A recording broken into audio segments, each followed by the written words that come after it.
When Russia launched its full-scale invasion of Ukraine in February 2022, 21-year-old Diana Harnik fled to the Czech Republic in search of refuge.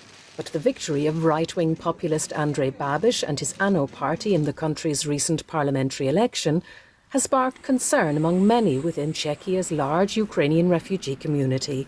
Since the start of the war, more than 350,000 Ukrainians have sought refuge here, building new lives and homes. But with Babis's return to power, refugees like Diana say that their sense of security is beginning to fade.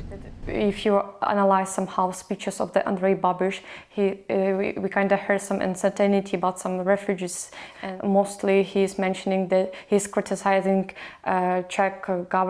previous Czech government basically for their initial support of Ukraine, but now he's kind of coalitioning with some SPD party and Motoristy. This coalition, let us say, can influence his decision and his government.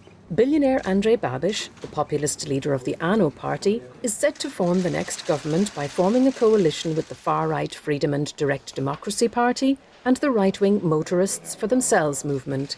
Reports suggest that the new government will include MPs who have expressed pro-Russian views and are calling for a review of all Ukrainians currently living in the Czech Republic. Maria Gorbatova, who works as an analyst at Europeum, an independent think tank focused on European integration, says that Ukrainians could become a target in a broader anti-migrant narrative. The program towards refugees is very different. ANO hasn't been really clear on what they want to do. They have just been opposing the prolongation of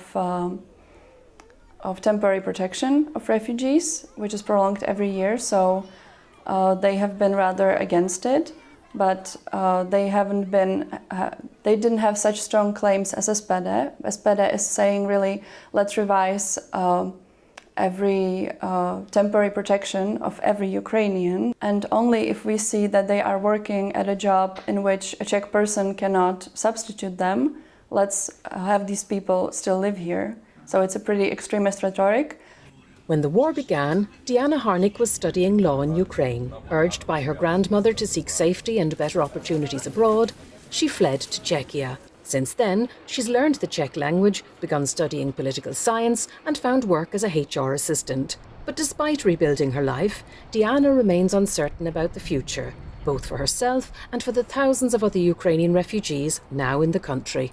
It's definitely that we feel uncertain, and we're not sure about what it should be, what it will be, basically, because I would not say that it's safety to go to Ukraine now, because mostly of my friends are from eastern part of Ukraine, and I heard some terrific stories from their relatives. And we are not sure about if we can stay here, basically. And so, yes, it's as I told you, it's stressful in the war period for us, and we don't know how it will be.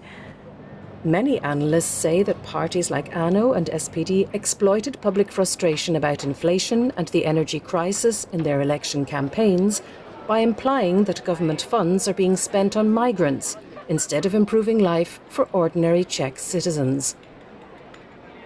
For local communities, I know that a lot of my friends and me personally faced with some hate comments about the Ukrainians, etc. And just want to say and mention that just kind of type the same people as Czechs here. With the change in Czechia's political landscape, Diana and tens of thousands of other Ukrainian refugees hope that the new government will not introduce policies that will negatively affect them. At the same time, they place their trust in Czechia's democratic institutions. Experience or due to the Czech language knowledges, but it's really hard for them to find this.